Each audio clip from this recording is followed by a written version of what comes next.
ವಿಚಾರಗಳ ಮೇಲೆ ಈಗ ಬಹಿರಂಗವಾಗಿ ಶುರುವಾಗಿದ್ದಾರೆ. ಇಂಥ ಮಧ್ಯದಲ್ಲಿ ಮತ್ತೆ ಈಗ ಯಡಿಯೂರಪ್ಪ ಉತ್ಸವ ಮಾಡ್ತೀವಿ ರೇಣುಕಾಚಾರ್ಯ ಅವರು. ನಾನು ಹೇಳ್ತೀನಿಲ್ಲ ಸರ್, ಎಲ್ಲ ಪಾರ್ಟಿಲಿ ಗೊಂದಲ ಇರ್ಬೇಕಾರೆ ಯಡಿಯೂರಪ್ಪ ರೇಣುಕಾಚಾರ್ಯ ಇಷ್ಟೇ ನಾನು ಯಾಕೆ ಹೇಳಿ, ನಿಮಗೆ ಬಿಟ್ಟರೆ ನನಗಿಂತ ಜಾಸ್ತಿ ಹೇಳ್ತೀರಾ. ಅದಕ್ಕೋಸ್ಕರ ಎಲ್ಲ ಪಾರ್ಟಿಯಲ್ಲೂ ಈ ಗೊಂದಲಗಳು ನಿವಾರಣೆ ಆಗಬೇಕು.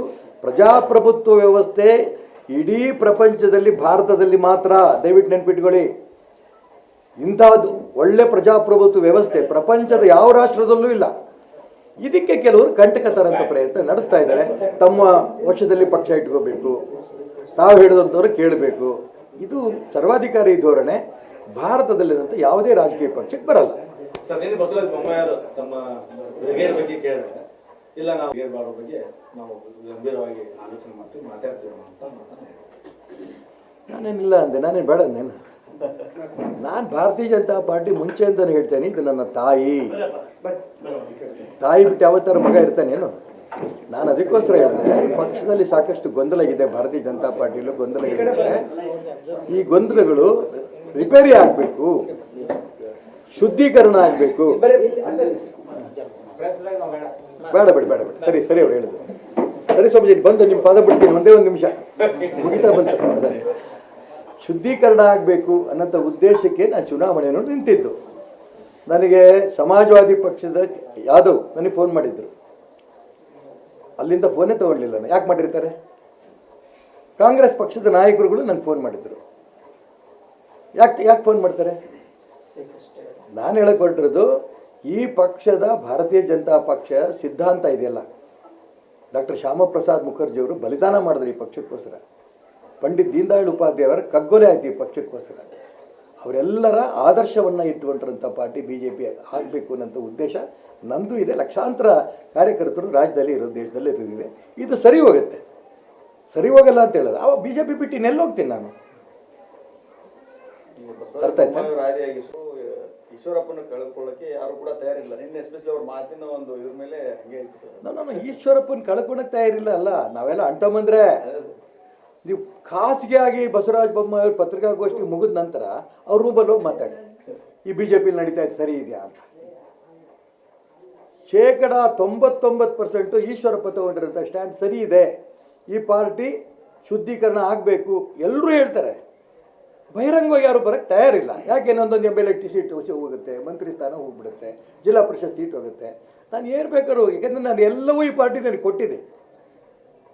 ನಾನು ಹೇಳಿದ್ರೆ ಅವತ್ತೇ, ಅಡಿಕೆ ಮಂಡಿಲಿ ಅಡಿಕೆ ಅಂತ ಕೂಲಿ ಮಾಡ್ತಾಯಿದ್ದ ತಾಯಿ ಮಗ ನಾನು.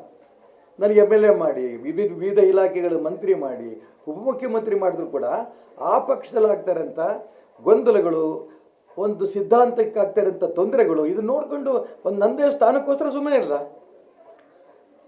ಅದು ಶುದ್ಧೀಕರಣ ಆಗಬೇಕಂತ ಪ್ರಯತ್ನ ಮಾಡ್ತಾ ಇದ್ದೀನಿ. ಇಡೀ ರಾಜ್ಯದಲ್ಲಿ ತುಂಬ ಜನ ಕಾರ್ಯಕರ್ತರ ಅಭಿಪ್ರಾಯ ಇದೆ. ಖಂಡಿತ ಶುದ್ಧೀಕರಣ ಆಗತ್ತೆ, ಈ ನಂಬಿಕೆ ನನಗಿದೆ. Yes sir. ನನಗಿಂತ ಫಸ್ಟ್ ನೀವಿದ್ರೆ ಏನಣ್ಣ? ಫೆಬ್ರವರಿ 4 ಈ ರೀತಿ ಸಾಧು ಸಂತರಿಗೆ 1008 ಜನಕ್ಕೆ ಪಾದ ಪೂಜೆ ಮಾಡಿ ಅದನ್ನು ನಾವು ನಮಸ್ಕಾರ ಮಾಡಿಕೊಂಡು, ಈ ಹಿಂದುಳಿದವರಿಗೆ, ದಲಿತರಿಗೆ, ಎಲ್ಲ ಸಮಾಜದ ಪ್ರಮುಖರಿಗೆ, ಮಠ ಮಂದಿರಗಳಿಗೆ ಒಳ್ಳೆಯದಾಗಲಿ ಇಡೀ ರಾಜ್ಯದಲ್ಲಿ ಏನಂತ ಒಂದು ಉದ್ದೇಶವನ್ನು ಇಟ್ಕೊಂಡು ಬ್ರಿಗೇಡ್ ಹೊರಟಿದೆ. ಹಿಂದುಳಿದದ್ದು, ದಲಿತರದ್ದು ವಿಚಾರ ಕೇಳ್ತಾ ಹೋಗ್ಬಿಟ್ರೆ ಆಶ್ಚರ್ಯ ಆಗುತ್ತೆ. ರೈತರ ಪರಿಸ್ಥಿತಿ ಕೇಳಿದ್ರೆ ನೋವಾಗುತ್ತೆ. ಹೆಣ್ಮಕ್ಳ ಪರಿಸ್ಥಿತಿ ದಿನ ಅತ್ಯಾಚಾರಗಳು ನೋಡ್ತಾ ಇದೆ. ಇದೆಲ್ಲದಕ್ಕೂ ಕೂಡ ಪರಿಹಾರವನ್ನು ಕಂಡುಹಿಡಿಬೇಕು ಅನ್ನೋದಕ್ಕೋಸ್ಕರ ಬ್ರಿಗೇಡ್ ಆರಂಭ ಆಗ್ತಾ ಇರೋದು. ರಾಜಕಾರಣಕ್ಕಲ್ಲ. ನಾನು BJP ಸೇರೋದು ಇಷ್ಟು ದೊಡ್ಡ ಸಮಾವೇಶ ಮಾಡಿಸಿರ್ಬೇಕಾ? ಅವಶ್ಯಕತೆ ಇಲ್ಲ. ಕರ್ನಾಟಕ ರಾಜ್ಯದಲ್ಲಿ ಈ ರೀತಿ ಎಲ್ಲ ಸಾಧು ಸಂತರು, DK ಶಿವಕುಮಾರ್ ಮಠ ಮಂದಿರಗಳು ಉದ್ಧಾರ ಆಗಬೇಕು, ಉದ್ಧಾರ ಮಾಡಿ. ಸರ್ಕಾರದ ಕೆಲಸ ಏನು?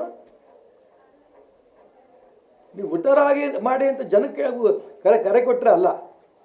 ಸರ್ಕಾರ ನಾವು ಇಷ್ಟು ಕೋಟಿ ಕೊಡ್ತೇವೆ, ನಾನು ಕಂಪೇರ್ ಮಾಡೋಕ್ಕೆ ಹೋಗಲ್ಲ. ನೀವು ಮುಸಲ್ಮಾನರಿಗೆ ಎಷ್ಟು ಕೊಟ್ರಿ, ಬೇರೆಯವ್ರಿಗೆ ಎಷ್ಟು ಕೊಟ್ರಿ, ಕಂಪೇರ್ ಮಾಡೋಕ್ಕೆ ಹೋಗಲ್ಲ ನಾನು. ನಿಮ್ಮ ಹೇಳಿದ್ರಲ್ಲ ಶೃಂಗೇರಿ ಮಠಕ್ಕೆ ಬಂದು, ಎಲ್ಲ ಮಠ ಮಂದಿರಗಳಿಗೂ ಕೂಡ ಇವತ್ತು ಬೆಂಬಲ ಕೊಡಬೇಕು. ಅಲ್ಲಿಂದಲೇ ಸಂಸ್ಕೃತಿ ಸಿಗತ್ತೆ, ಅಲ್ಲಿಂದಲೇ ಸಂಸ್ಕಾರ ಸಿಗತ್ತೆ. ಬರೀ ಭಾಷಣಕ್ಕೋಸ್ಕರ ಇರೋದು ನಿಮ್ಮ ಮಾತು? ಸರ್ಕಾರ ಈ ಬಜೆಟ್ನಲ್ಲಿ ಇಷ್ಟು 1000 ಕೋಟಿ ಸಣ್ಣ ಸಣ್ಣ ಮಠಗಳಿಗೆ, ಇವರೆಲ್ಲ ಜಾತಿಯ ಹೆಸರು ಹೇಳಿದರು. ಆ ಎಲ್ಲ ಮಠಕ್ಕೆ ಇವರು ಸಾಧು ಸಂತರಿದ್ದಾರೆ, ಸ್ವಾಮೀಜಿ ಇದ್ದಾರೆ. ಅವ್ರ ಕಥೆ ಏನು? ಬಸ್ಸಲ್ಲಿ ಓಡಾಡಬೇಕಾ? ಗುಡಿಸ್ಲಲ್ಲಿ ವಾಸ ಮಾಡಬೇಕಾ? ಅವ್ರಿಗೆ ಕೊಟ್ಟರೆ ಒಂದು ಒಳ್ಳೆ ಶಾಲೆ ಕಟ್ಟಿಸ್ತಾರೆ, ಅವ್ರಿಗೆ ಕೊಟ್ಟರೆ ಹಾಸ್ಟೆಲ್ ಮಾಡ್ತಾರೆ, ಅವ್ರಿಗೆ ಕೊಟ್ಟರೆ ಆಸ್ಪತ್ರೆ ಮಾಡ್ತಾರೆ, ಸರ್ಕಾರ ಮಾಡೋ ಕೆಲಸ ಅವ್ರು ಮಾಡ್ತಾರೆ. ಹಿಂದೆ ನಾವು ಕೊಟ್ಟಿದ್ದು ಮಾಡಿದ್ದಾರೆ. ನನ್ನ ಆ ಉದ್ದೇಶ ಬಿಟ್ಟರೆ ಬೇರೆ ಯಾವ ಉದ್ದೇಶನೂ ಇಲ್ಲ. ಎಸ್ ಸರ್, ಧನ್ಯವಾದ.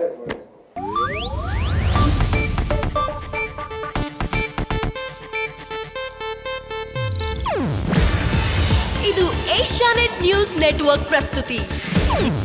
ನೀವು ನೋಡ್ತಿದ್ದೀರಾ ಏಷ್ಯಾನೆಟ್ ಸುವರ್ಣ ನ್ಯೂಸ್.